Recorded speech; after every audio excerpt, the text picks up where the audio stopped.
Today, we're plunging into one of the most profoundly disturbing true crime stories imaginable, the case of Albert Fish. It's a story that really forces us to confront the absolute darkest corners of human depravity. Yeah, featuring a man once chillingly described as the real-life boogeyman. His name was Albert Fish. And behind this frail frame, this sort of outwardly grandfatherly appearance, lay some of the most sadistic, just unimaginable acts ever committed. Right. These were horrors so profound, so utterly without human empathy, that they stunned even the most hardened investigators of his era. And to call Albert Fish merely a criminal, well, it's a profound understatement, isn't it? Definitely. He embodied a spectrum of depravity almost beyond comprehension. You're talking horrific acts of self-mutilation, cannibalism, grotesque letters detailing his heinous crimes, almost celebratory. Really. And of course, the senseless murders of innocent children. Albert Fish represents perhaps the very darkest depths of human evil, a stark anomaly. He had those other names too, didn't he? He did. Known by many chilling monikers. The Gray Man, the Brooklyn Vampire, and, terrifyingly, the Boogeyman himself. So, our deep dive today will systematically unpack the horrific details of his life, his reign of terror. We want to provide you with a clear, detailed understanding of this truly unsettling historical figure. His shadow still looms large.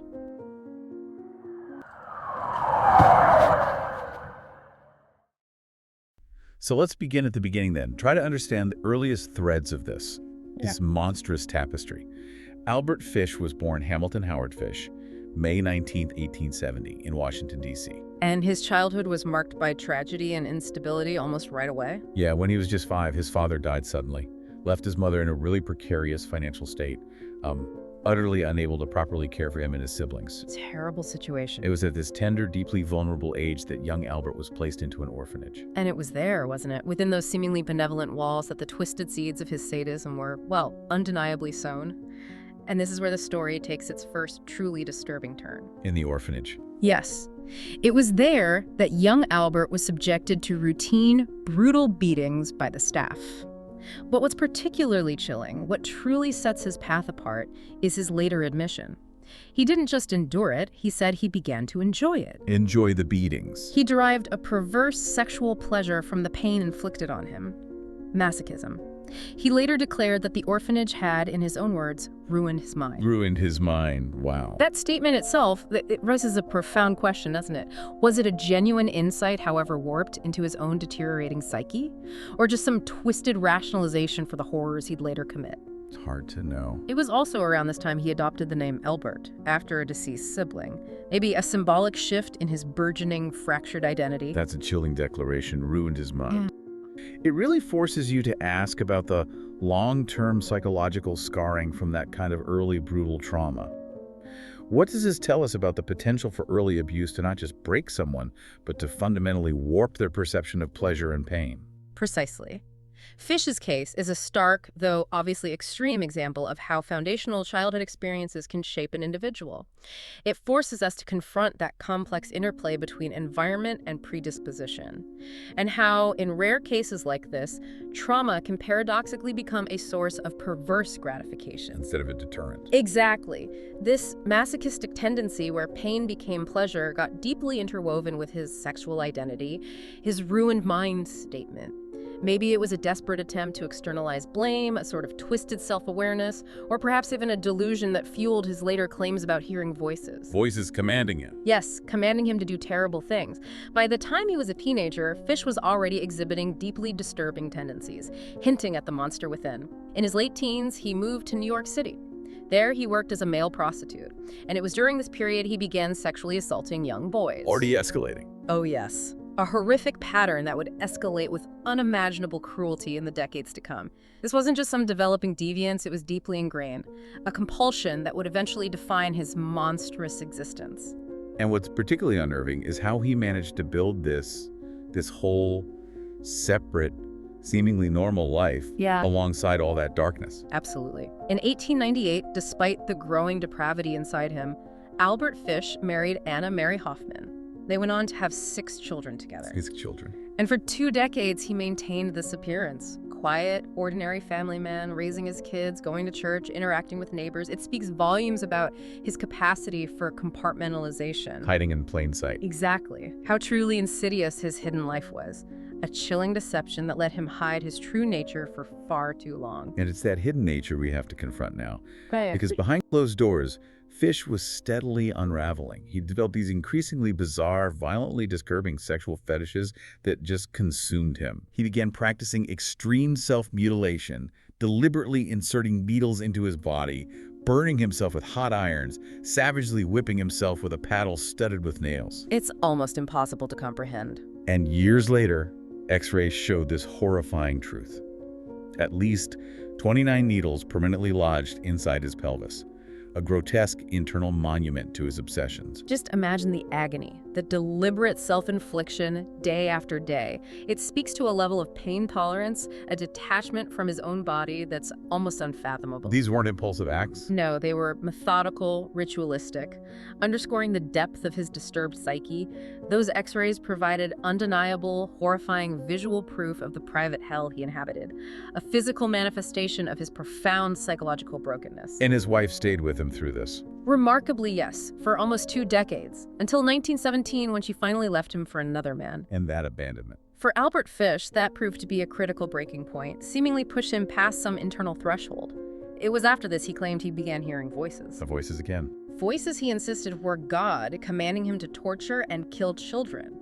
A horrifying rationalization for unspeakable acts, but also perhaps a descent into full-blown delusion. But, some criminologists believe his descent into sadistic killing wasn't just a post-abandonment thing, not solely triggered by his wife leaving. Right. There's evidence suggesting this pattern was far more deeply ingrained, existed long before 1917. Fish himself later admitted murdering a man named Thomas Kedden in Delaware way back in 1910. That's a crucial point. His admission about Kedden in 1910 suggests a deeply ingrained, maybe ritualistic pattern of extreme violence, severe paraphilia, combined with psychopathy, perhaps long before his wife left. It points to a more inherent compulsion that simply escalated, rather than being solely triggered by abandonment.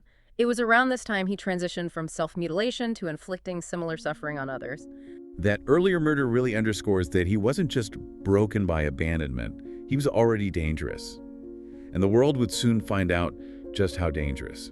In July 1924, a chilling incident. 8-year-old Francis McDonnell disappeared while playing on Staten Island. His body was later found hanging from a tree, brutally assaulted, strangled with his own suspenders. And neighbors reported seeing a strange old man described as having a gray, ghostly look wandering the area around the time the boy disappeared. That man, as we now know. That man was Albert Fish. And he later confessed, chillingly stated he was overwhelmed by an uncontrollable urge to kill a child.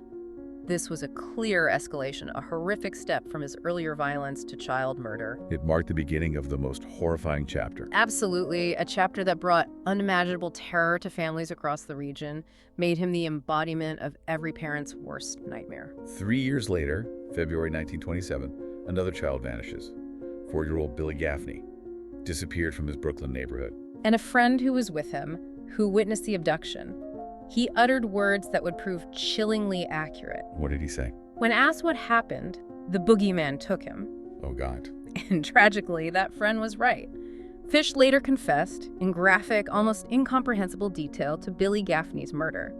He admitted not only torturing the boy, but also drinking his blood and even cannibalizing parts of his body. He described cooking parts. Yes. In his own words, using a knife to cut strips of flesh from the child and then cooking them. These confessions remain some of the most horrifying ever recorded. It reveals a level of depravity that just defies human understanding. It pushes the boundaries of cruelty. Completely.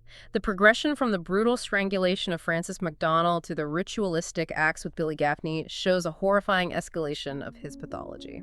As Fish's depravity escalated, one particular crime would mark the apex of his monstrous career, but also, chillingly, contain the very thread that would unravel his world. June 3, 1928, Albert Fish committed the murder that would ultimately lead to his downfall and cement his infamy. The murder of 10-year-old Grace Budd. On that day, Fish, with terrifying cunning, visited the Budd family home in Manhattan. He presented himself as this respectable, wealthy farmer named Frank Howard. Frank Howard. Claimed he was looking to hire their teenage son, Edward, for farm work.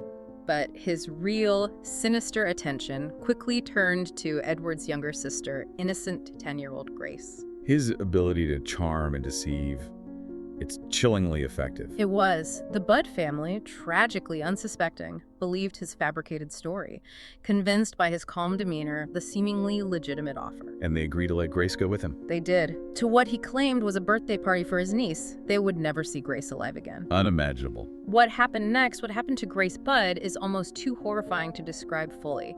It underscores the depths of his sadism. Fish took her to an abandoned house in Westchester County. There, he strangled her to death. Then, in an act of unimaginable cruelty and depravity, he mutilated and cannibalized her body. The calculation. The calculation, the premeditation, the subsequent dismemberment and consumption. It's a chilling testament to pure, unadulterated evil.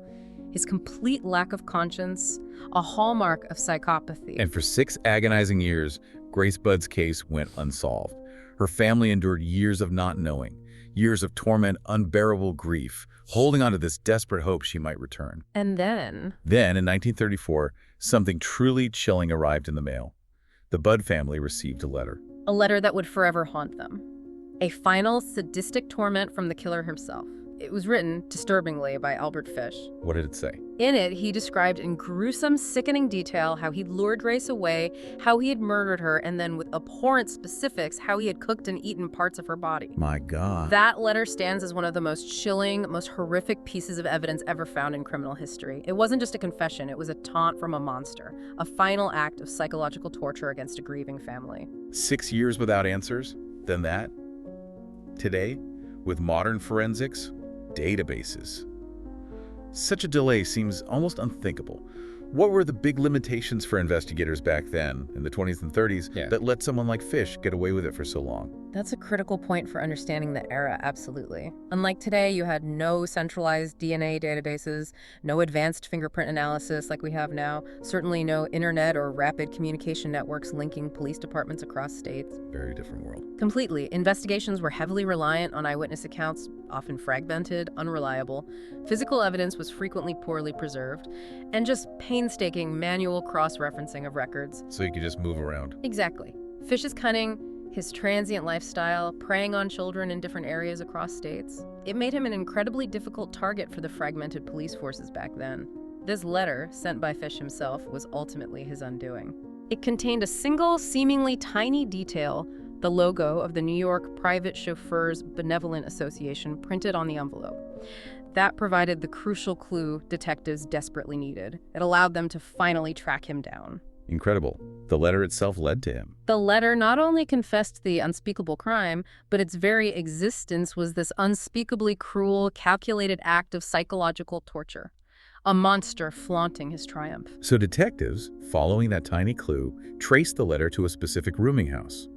It was this letter filled with Fish's sadistic bragging, his macabre recounting, that finally exposed the man behind the Gray Man moniker, ripped away that facade. And on December 13th, 1934, after decades of terror, Albert Fish was finally arrested. At first, he denied it all, tried to maintain the deception, cling to his lies. But under interrogation. Under relentless interrogation, he began confessing details that only the true killer could possibly know. He spoke openly, calmly, with this unnerving detachment about the murders of Grace Budd, Billy Gaffney, Francis McDonnell, like recounting mundane chores. Investigators were utterly horrified, not just by the content, but by his composure, right? Exactly. He displayed absolutely no remorse for the unspeakable acts he described.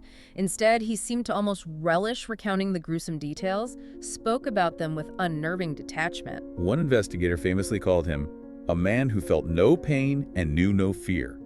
A chilling summary of a truly broken, dangerous mind. His trial began March 11th, 1935. The defense, understandably, argued insanity, pointed to his lifelong sadism, the extreme self-mutilation, the auditory hallucinations he claimed, asserting he wasn't criminally responsible. They presented evidence of his profound mental disturbance, trying to prove he couldn't comprehend his deeds. Yes, aiming to prove he was too unwell. But the jury, after hearing all the evidence of his calculated cruelty, the planning, the deception, those meticulous details in his confession, and the letter, they were unconvinced by the insanity plea. They saw through it. On March 21st, 1935, Albert Fish was found sane. and unequivocally guilty of first-degree murder. The jury declared that regardless of any potential madness, his actions were deliberate. He deserved to die for his unspeakable crimes. And so on January 16th, 1936, Albert Fish was executed in the electric chair at Sing Sing Prison, one of America's most infamous prisons, a hub for capital punishment then. How old was he? He was 65, making him the oldest person ever to be executed there at the time. Witnesses recounted he entered the chamber with this unnerving lack of fear, showed no outward emotion, no regret. Chillingly calm. He even apparently helped the guards strap him into the chair, like it was just routine. And his final statement. Simply, I don't even know why I'm here. A statement as disturbing in its banality as his life was in its horror. A final, chilling display of his profound lack of insight or empathy. Now, while witnesses did report a difficult execution, and there's that widespread urban legend about the needles interfering with the current. I've heard that one. Yeah, it persists. But historical accounts and prison records indicate that particular detail is more myth than fact. His death, however, was as unsettling and grim as his monstrous life. It provided a stark, definitive end to a reign of terror that had haunted families for decades. Albert Fish remains one of the most depraved, truly evil killers in history. A man who expertly hid behind the mask of an outwardly frail, elderly gentleman, but inside, an absolute monster. A predator driven by unimaginable desires. He was the embodiment of the boogeyman, wasn't he? A predator who specifically preyed on the most innocent among us, children. His crimes shocked the world then, nearly a century ago, and they continue to horrify us today. They challenge our understanding of human nature. The unimaginable evil he represented still casts this long, dark shadow. How can such profound depravity hide in plain sight, behind such an ordinary facade? It's a question that continues to haunt us, doesn't it? A chilling reminder of the dark corners that can exist within human nature. It forces us to consider those enduring questions about the origins of such profound malevolence. If you found this in-depth, concise timeline valuable, please consider giving this video a like and share it with fellow true crime enthusiasts. And to ensure you don't miss our next case, and to support our ongoing efforts to bring these important stories to light, make sure you're subscribed to our channel and have hit that notification bell. Thank you for watching. We'll see you in the next timeline.